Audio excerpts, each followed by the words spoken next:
I think we can unanimously agree that the character of Joffrey Baratheon, aka Joffrey Waters, is one of, if not the most hated character in A Song of Ice and Fire. I think one of the only characters hated more than Joffrey is his own mother Cersei, for giving birth to him, enabling him, and just being an all-around terrible person. But Joffrey is definitely infamous in the fandom, for not just being a cowardly sadistic brat that ruined lives and got people killed, but for being this way and getting away with it for as long as he did, despite being so evil and incompetent. For years, he tormented characters that we love for no other reason than because he could, and while we watched our heroes die, he got to live and thrive even, have parties and get married, though thankfully that wedding was anything but a happy union. I mean, there's nothing like dry pie to ruin your special moment, am I right? Joffrey has truly cemented himself as a stain in the story of A Song of Ice and Fire, but I can't help but wonder how things might have been if Joffrey had been a bit different. This line of thought comes from a moment in the story, where Tyrion and Cersei seem to be having one of, if not their only vulnerable moment together. With the War of Five Kings underway, Jaime imprisoned and Joffrey on the warpath, Cersei begins to wonder if she did something wrong. Which, that could be anything. I don't know, maybe incest and paternity fraud is a bad thing, but hey, what do I know? At this moment, Cersei really lays her feelings bare, her worries and insecurities when it comes to her children, specifically Joffrey. For all her enabling of his bad behavior, Cersei is able to acknowledge that there is something wrong with her oldest son, and no matter how much she wished there wasn't, and tried to use House Targaryen's customs as an excuse to justify her incest with Jaime, there is definitely a problem that cannot be ignored. That the coin landed wrong when it came to the crown prince. She knows that Joffrey is mad, but it didn't stop her from hoping that he would have turned out like Jaime. Which may sound odd considering that Jaime in the early parts of the story isn't too far off from Joffrey. He just has some semblance of impulse control and won't do anything crazy unless Cersei tells him to. So you could argue that he's really not much of an upgrade, but it's important to note that this is an older Jaime who's been worn down by the world around him over the years. Young Jaime, however, actually was a pretty good and decent guy. He wasn't cynical, vindictive, and arrogant. He was pretty noble. He cared about people and upholding his honor. There was even a point in the books where he wanted to defend Queen Rhaella and stop her from being assaulted by her husband, Mad King Aerys. But he was stopped by his fellow Kingsguard, who told him that the king was off limits when it came to their justice. And we all know Jaime did one of the most honorable things by throwing his own honor away and killing the Mad King to save thousands of lives. Not that Cersei knew any of that, but she did have a point. That version of Jaime, that young version who was unsullied by the world, was far more preferable to what we got with Joffrey. So, what if he had inherited more from his father than his blonde hair and snarky attitude? How could the story change if one of the most hated characters in it was good instead? Let's find out. There's no specific starting point in this what if, like I have in some others, because Joffrey being good here isn't something that's taught to him, and he doesn't suddenly grow a conscience because of story-related events. There's nothing that just changes his character in this timeline. It's one of those nature versus nurture arguments, I suppose. Is he born this way, or is it something instilled in him as he grows? In this instance, being good is merely a part of Joffrey's character now, as the incest doesn't affect him mentally like it did in canon. Cersei still spoils him, but doesn't turn into a spoiled brat as a result. The main reason for that being that Joffrey doesn't get up to anything bad in this timeline. He doesn't kill any cats or torment anyone. With the lack of negative activity on his end, Cersei can't reinforce or enable his bad behavior. So in a way, nature kind of leads to nurture in this instance when it comes to Joffrey. He doesn't act uncivilized, and Cersei doesn't make him think it's okay to be uncivilized. He's more or less just a normal person, and that is how he spends a lot of his early life. There's nothing truly noteworthy about him growing up, no acts of violence, or any miracles that happen because of him. Joffrey is by all accounts just a kind and normal boy. Instead of gutting cats around the Red Keep, sometimes he adopts them. He also takes his duty as heir to the throne very seriously from a young age. He idolizes his father Robert, and why wouldn't he? Robert was the hero who ended the reign of the Mad Targaryens. He was one of the most formidable warriors of his time. From childhood, he always tries living up to King Robert. His father goes hunting, he wants to tag along. There's a small council meeting, then he wants to sit in and learn how his father handles things. even though Robert really doesn't care to attend them half the time. Even so, with Joffrey's change in mindset, he develops a closer relationship with his father as a result. While it's not made entirely clear in the show, in the books, Robert is aware on some level that his son has a few screws loose, and this plays into why the relationship is a bit strained. Robert even tells Ned in the books that he wonders how he could have made a son like Joffrey. That question no longer exists in this timeline. There's nothing about Joffrey to reject when it comes to Robert, or for him to be disgusted by, which would change things a great deal, I would imagine. Robert is more invested into the relationship as a result of Joffrey not being a wacko, and because of this, he's more than willing to teach Joffrey some of his ways. He takes more pride in being a father now that he doesn't feel like a screw-up for helping conceive a monster. Other than that, I don't think there's much else to say when it comes to Joffrey's early years of life. He gets along with his parents and siblings, Cersei despises his relationship with Robert, and he's on his way to potentially being a good king because he takes his duties more seriously now. The main story starts the same way as it did before, with the death of Jon Arryn, and Robert going north to name his friend, Ned Stark, as the new Hand of the King. Once there, his time with Ned continues as before, going to the crypts and seeing Lyanna, then making Ned hand and offering his son Joffrey for his daughter Sansa. Something to focus on here is that during this time, Joffrey gives off a very different first impression of himself. While in canon he seemed very disinterested from making any connections with the Stark family, here, he's almost desperate to. He wants to be like Robert, but more than that, he also wants to be a good king, and a part of that is forming connections with his vassals. The Starks are especially important in his eyes, because not only are they powerful, they're arguably the closest family to the crown. Ned is the new Hand of the King, and Robert's best friend who helped him take the crown. Sansa is also going to be his queen, so getting on good terms with them is paramount. Joffrey has a particular interest in Robb during their time at Winterfell. He feels almost obligated to strike up a friendship with him in this timeline, given that the two of them are their father's respective heirs, and because they were friends, he thinks it's only natural that they are too. If he's going to be king one day, fostering these good relations early is key. One step he takes towards this is a friendly sparring match with Robb. They had a less friendly one in the books, but they didn't actually fight each other. Joffrey just taunted Robb the entire time and refused to spar with him unless he could use a real sword. Here, Joffrey is more than happy to use wooden or blunted swords against Robb. He loses the bout given that Robb has the advantage of age, but he shows some skill and willingness to improve. He makes a good impression, and Robb even gives him some tips. The two of them get along fairly well, and Joffrey tells him that he hopes that they can be as good of companions as their fathers were. Robb agrees, and we're off to a much better start between the families. Time passes, and like before, Bran still falls from the tower after seeing Cersei and Jaime. In this timeline, Joffrey doesn't have to be asked to go and give his sympathies to the Stark family by his uncle, so unfortunately we don't get this scene. The boy means nothing to me. Oh, I can't stand the wailing of women. Joffrey's motivation here is just simple compassion, and thoughts of his own brother, Tommen. If he had fallen from a tower and almost died, he'd be near inconsolable as well. So he can put himself in their shoes, and his sympathy is the very least that he could offer them. Afterwards, the king and his party, now joined by Ned and his two daughters, begin their journey to King's Landing. On the way, they stop by the Trident, and Joffrey takes some time to get to know the girl he would one day make his queen. They decide to go for a walk, but Joffrey doesn't offer her any wine in an attempt to seem cool like he did in canon. As they walk, they hear the clatter of wood and some light shouting.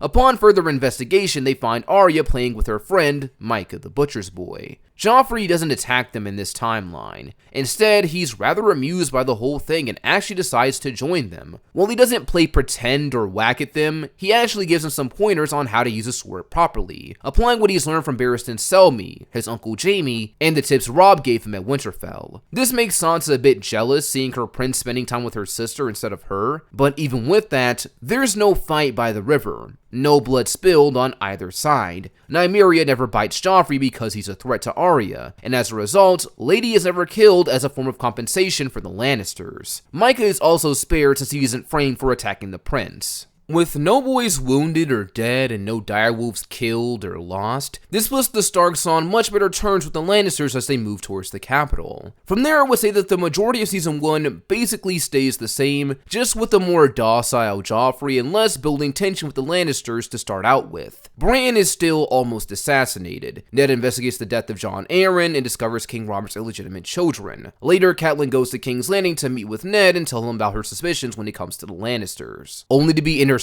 by Peter Baelish and have the lie spun that Tyrion was the one behind the plot. Afterwards, tensions between the Lannisters and Starks begin to inflame, and Catelyn takes Tyrion hostage and makes him stand trial in the Vale. Ned is then attacked by Jaime and injured, while his men are killed. Robert demands that Tyrion be released and the rivalry put aside between the families, and reinstates Ned as Hand of the King. In this timeline, Ned still tried to resign upon hearing Robert's plan to kill a pregnant Daenerys, and now with his best friend back, the king decides to go for a hunt to clear his mind. While Robert is away, Ned begins making arrangements to get his family out of court due to the rising tensions. Sansa then asks what will happen to her engagement with Joffrey. In this timeline, Ned has nothing against Joffrey, and I think a part of him might consider keeping the betrothal intact, given that he appears to be a decent boy. It's just the rest of the Lannisters that are the problem. The only thing that gets in his way is the thought of Sansa being around them, and they may or may not still be holding a grudge about everything that happened with Tyrion. So he doesn't rule out letting Sansa marry Joffrey, but at the same time, he does want her to get somewhere safe. Like before, Sansa complains about not wanting to go and leaving Joffrey behind. She throws a tantrum that's even worse than the one she threw in canon, because Joffrey is genuinely being nice to her now. The two of them actually like each other. She is even more adamant about the fact that Joffrey is going to be a better king than Robert, and how he's nothing like his father, who's an old drunk. Like before, this tantrum and wording clues Ned in on the fact that Joffrey may not actually be Robert's son, and that this is the truth that Jon Arryn died for. He finds the book of family histories, uses it as a reference, and pieces together the truth from there. Ned then formulates his plan to tell Robert the truth and expose Cersei when he returns from his hunt. This is something that Ned would do even in this timeline, even though Joffrey is a good person now and hasn't made an enemy out of anyone. The main reason for this being that Joffrey being kind or evil was never the foundation for Ned's exposure in the first place. Even when he was still evil and antagonistic, this didn't stop Ned from telling Cersei to run away with him so she could save his life, before he told King Robert everything. Ned's motivation to expose the truth wasn't about how good or evil anyone was.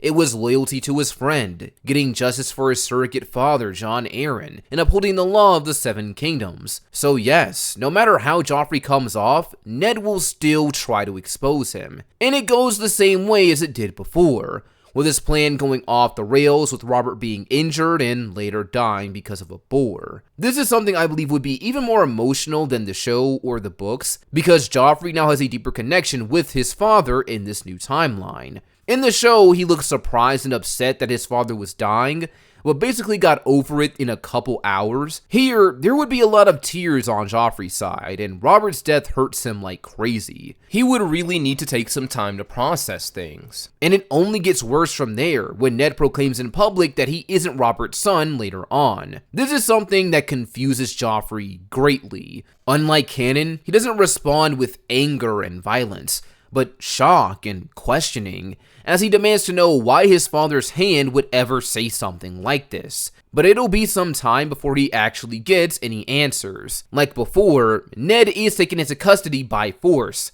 courtesy of the City Watch and Littlefinger's manipulation. Chaos then erupts in the Red Keep as a result, and this is also something I see going a bit differently in the story. I believe the direwolves, particularly Nymeria, would play a part here since they're still around. A point I see that has potential for change is when Meryn Trant tries to take Arya hostage. Syrio Forel fends off the soldiers he brought with him, but when Meryn Trant steps in and breaks his sword in half, he and Arya are put in danger. During this moment, Arya would most likely have Nymeria with her, as the two of them are basically inseparable. Nymeria goes with her everywhere, and that includes training with Syrio, since there isn't really anywhere else for direwolves to roam inside the Red Keep. Sensing the threat that Meryn poses, I believe that she would attack him and help Syrio kill the Kingsguard. This makes a lot of sense to me because in the time she spent in King's Landing, Nymeria would have definitely grown some, and her size would make her even more of a threat, and therefore make it more possible for her to do some damage to Meryn Trant. I mean, all the direwolves are the same age, and you see how fast they grow. I mean, we see how big Robb's direwolf Grey Wind gets during the beginning of the War of Five Kings, and he fights with his companion on the battlefield, so Grey Wind has definitely killed his fair share of armored knights. That being said, it really isn't out of the question that Nymeria could do the same. But even with that being said, if Nymeria doesn't kill Meryn Trant immediately, she can still provide Syrio with enough time to pick up a real sword and do some damage to the knight. The two of them could take Meryn down together, and then the three of them can all find a way to escape. The main issue I would see here, though, is that if they do manage to escape, keeping Nymeria would be extremely hard, because she is very difficult to hide. A direwolf is a dead giveaway for a Stark, so Arya would be forced to send her away if they wanted a chance at blending in with the commoners of King's Landing. It would be very reminiscent of Canon, where she forces Nymeria to run so she won't be killed by the king. In this case, this would actually be a pretty good thing, I would say, because Nymeria running around King's Landing would be a great distraction for the Lannister soldiers, because, like I said before, people see a direwolf, they're going to assume that a Stark is with it. So if people see Nymeria running around, which they will because King's Landing is pretty crowded, the Lannisters will assume that if they follow her, they'll eventually find Arya. So this actually gives Arya and Syrio time to formulate a plan of escape. Sansa, on the other hand, is still taken into custody by the Lannisters.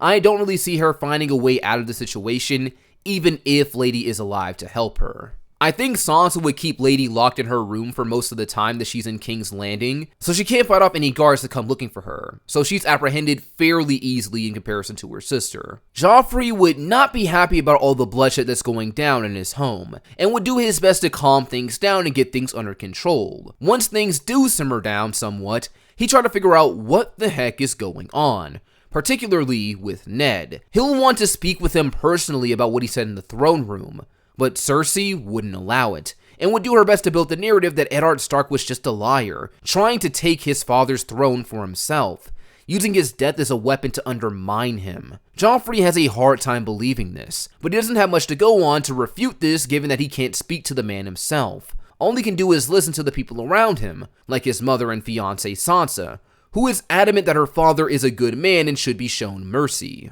And ultimately, amidst all the confusion that's going on and the outrage in the Red Keep, Ned will be given a public trial like he was before. But instead of Joffrey calling for his head after Ned makes his false confession, this version of Joffrey would let him go to the wall like the Lannisters had originally planned to do in canon, before he went and got all trigger happy. He doesn't want to make things worse with the Starks by killing their lord, so in a way, this is his peace offering to them. He also gives Ned's sword Ice back to him, as it wouldn't be right for him to keep such a distinguished family heirloom all for himself. So I think it's safe to say that in this timeline, we don't get Widow's Wail or Oathkeeper, since they were made by melting down and splitting up ice. This would be a very heavy change to the story if I'm being honest. Assuming that Yorn connects with Arya and Syrio, he could offer them passage north with his caravan, bound for the Night's Watch. It wouldn't be too hard. Arya doesn't look like a noble lady, and all he has to do is cut her hair to make her look like a boy, and Syrio could probably blend in on his own. Just cut his hair a bit, dress him in rags, and make him look a bit more like a prisoner or something. The Lannisters would never suspect a thing, because Arya hiding with the Night's Watch seems so unlikely in the grand scheme of things. Not to mention, they're also looking for Nymeria, believing that Arya is still with her, so they should be able to get away relatively easily.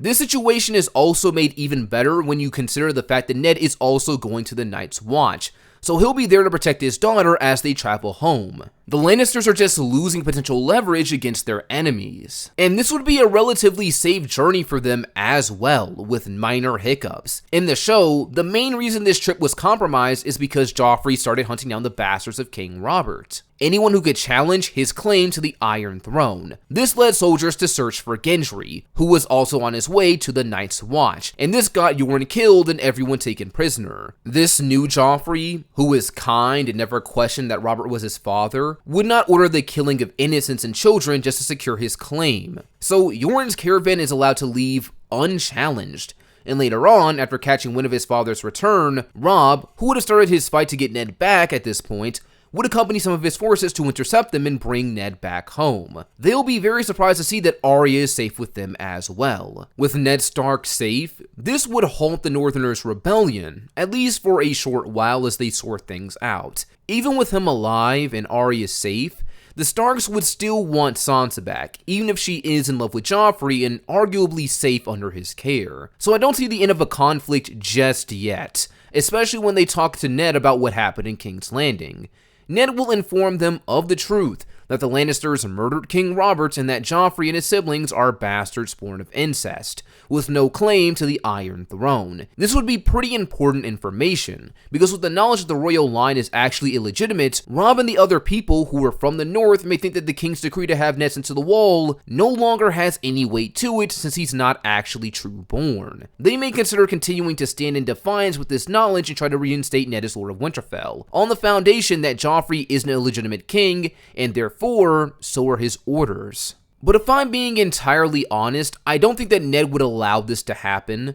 The way he is now, he has an injured leg, and he wouldn't be that useful for the Starks in battle, and he wouldn't want to go home back to Winterfell and just have it easy while his family struggled to survive. I feel that because of Ned's sense of honor and duty, he would actually accept his sentencing for the time being, because right now, Joffrey is seen by the masses as the rightful king of Westeros, and he himself has already confessed to treason and made himself into a criminal. His primary goal would be getting his last daughter back, and nothing else, and he doesn't need to be Lord of Winterfell to do that. So I think Ned would struggle to see what use he could be right now, and instead would urge Robb to do what he believes is the right thing, which is supporting Stannis as the rightful heir to the Iron Throne. He'll give him the ancient Valyrian steel sword of House Stark, Ice, before he goes to the Wall, basically leaving things in his son's hands while he's away.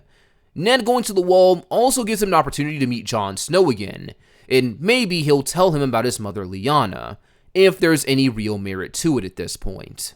With Ned alive in this timeline, even with Robb now being the new Lord of Winterfell because he's going to the Watch, I don't think that the North declares independence from the crown. Mainly because in this timeline, there is no point in declaring independence. With Ned alive and well, even if you refuse to become Lord of Winterfell again, I think Robb would listen to his dad and support Stannis. One of his main motivations being that he believes if Stannis becomes king, he could just pardon his father and reinstall him as Warden of the North and Lord of Winterfell once again, after he takes the Iron Throne from Joffrey. Robb still views his father as the rightful lord, and would definitely take the steps to bring him back home as soon as possible. So in honor of his father, and his own hopes to return him home, there would be no king in the North in this timeline. Just Robb Stark, Lord of Winterfell, and the Young Wolf. If Robb supports Stannis in the War of Five Kings, this could lead to a very different conflict. One thing I could see changing here is what happens with Theon Greyjoy. I believe in this timeline, he would actually stay loyal to the Starks. The main reason for this being, Robb would not send him back home to the Iron Islands. He did this in canon because he needed ships to attack King's Landing, and he only needed ships because he was going into this conflict by himself. He had no other resources to rely on. But here, if he's siding with Stannis, Stannis has plenty of ships and his own resources, so Robb doesn't need the Iron Islands to help him out to attack the Lannisters. So Theon is never sent home, and as a result, he doesn't help Balon try and take over the North. He also doesn't take Winterfell from the Starks. Remember, this was his idea, not the other Ironborns. Because of the time he spent in the North, he knew how to take Winterfell from the Starks. The other Ironborn don't, so Winterfell will remain untouched by the Greyjoys and by the Boltons, since they'll never have the opportunity to sack it now that Theon is staying loyal. Which also means that Theon will never become Reek in this timeline, so good on him. Aside from that, Stannis basically had the smallest army during the original War of Five Kings, but if Robb supports him this time, he'll not only have the North added to his forces, but most likely the Riverlands as well, since they also supported Robb in canon. He could also get support from the Stormlands depending on what happens with Renly as well. If I'm being entirely honest, I don't think Stannis having more support in this timeline changes where Renly stands when it comes to this conflict. He still thinks that he's going to be a better king than his older brother, and because he stands in defiance of him, Stannis is still going to kill him with the Shadow Baby and take his forces so we can take King's Landing later on. And this provides another interesting plot point, as the Tyrells will once again be up in the air when it comes to what they decide to do during this conflict. Originally, they sided with the Lannisters. Here, that may or may not be the case. The Tyrells could still support the Lannisters in this fight, because they have no loyalty towards Stannis, and they want to make Marjorie queen. Marrying her off to Joffrey is the quickest way to do that, but in all honesty, it probably wouldn't work out here. In this timeline, Joffrey and Sansa are actually into each other, and I don't believe that he would be persuaded to set her aside for Marjorie. Even though he is kind and understanding, I don't see this Joffrey being a pushover like Tommen, so he can't be forced to do anything he doesn't want to do. So if he says he wants Sansa, he's getting Sansa. And this mindset could more or less doom them during the Battle of the Blackwater, as the Tyrells are less incentivized to help them out. Though you could make the argument that they might still help, if only to keep Stannis out of power and stop him from potentially punishing them should he come into the throne. Regardless, the Battle of the Blackwater is destined to be a very different and a much larger conflict. If the Starks and Riverlanders manage to meet up with Stannis, he has a much bigger army. This is important because Stannis almost won the battle in canon with just his forces from Dragonstone and men from the Stormlands. It was only when the Tyrells and other Lannisters showed up that he lost the fight. And this was also with the help of Wildfire blowing up Stannis' fleet and wearing his forces down that way as well. Even in spite of that, he still almost won. So if the same thing happens here, but Stannis has way more people fighting for him, it's entirely possible for him to win. And I actually do believe that Stannis wins the Iron Throne with his surplus of soldiers in this timeline. And because of that, this marks the end for the Lannisters. Now, most people would expect the Lannisters to be killed if Stannis wins here, and I can see that being the case with Cersei, Jaime, Tyrion, and Tywin, but I do believe that Stannis could have mercy on Joffrey and his siblings. If he comes to the understanding that Joffrey truly believed that he was Robert's son and didn't choose to be an incest baby, he could just strip him of the Baratheon name and call him Joffrey Waters and send him to the Wall, after he renounces any and all claim he has to the Iron Throne, and acknowledges his true origins. Of course, that's assuming this version of Joffrey actually wasn't slain in battle already, and the reason I say this is because, unlike his canon counterparts, I believe that this version of Joffrey, who's eager to live up to his father Robert, would have actually chosen to fight on the front lines with his men, like his uncle Tyrion did before. And with this being a larger conflict, it is very possible that if he did this, he might have ended up dying. But assuming he didn't, let's say he didn't, I could see the Starks begging for mercy on Joffrey's behalf. Sansa loves her prince and would do everything to keep him alive. And Robb doesn't hate Joffrey. He respects him to a certain degree, especially since he sent his father back home and gave him back their family sword. He fought for what he believed in, even if it was wrong, and there was no malice in any of his decisions. He believed he was Robert's son, so that should merit some leniency. He fought for his claim that he believed was rightfully his. It's not his fault that he was raised on a lie. It's a compelling argument in my opinion, but to be completely honest, I don't think that it would matter to Stannis. He could spare Joffrey, let him go to the Wall, but truth be told, as long as he lived, people would whisper, claim that he was the rightful king and Stannis was a pretender. Best to nip things in the bud right now and secure his reign. Ignorance is no excuse for treason. At least, not in his mind. So Joffrey, for all his good, would be executed, in my opinion. Which would suck for the Starks, but they have to deal with it. And this would certainly lay the foundation for conflict within the family, as Sansa would be angry with Robb, because technically, in her eyes, it's his fault for getting Joffrey killed. If he had never helped Stannis, then Joffrey may still be alive. She would still be in line to be a queen. So I could see Sansa kind of hating her brother for a time, because from her point of view, he got the boy that she loved killed. But at least they would get their dad back. Stannis would give Ned a pardon from the Night's Watch, and reinstate him as Lord of Winterfell, given that he was a loyal man to the end, and wrongfully sent away. The Starks are given a new chance to thrive in this timeline. So with Stannis being king, we're looking at a pretty different timeline and potential conflicts. Stannis' change in religion may not be accepted by most people in Westeros who follow the Seven. I see that being one of the first major issues that comes up with him being king here. Then I would venture to even say that killing Joffrey could have some adverse effects on his reign as well. Joffrey wasn't a terrible king, and the people didn't hate him here. The common folk might have had a better impression of him since he would have actually cared about them, and when the war started, he would have tried providing for them, despite the hard times, by feeding them when they were starving, instead of trying to kill them. So a point of contention that I could see happening here is people actually thinking that Joffrey was the true and better king, and Stannis gets a lot of slack for killing him. It would only get worse since Stannis would be seen as a more heavy-handed ruler, and very strict on the common people. He'd be cracking down on King's Landing, and all the crimes, no matter how small. So, even though Stannis basically wins the war, he's still fighting numerous battles with people who still believe that Joffrey was the better king.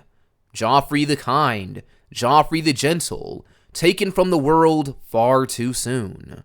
Either way though, if Joffrey was good, this pretty much results in the end of House Lannister, and the rise of Stannis as king of the Seven Kingdoms, since kindness won't win you a war, and he puts the pieces in play for his uncle to actually have a victory, by sparing Ned Stark and pushing the North towards supporting his uncle. But that's all I have for you guys today. I hope you all enjoyed it. Don't forget to like, subscribe, tell me your thoughts down below, and what changes you might have made, and I will see you all next time.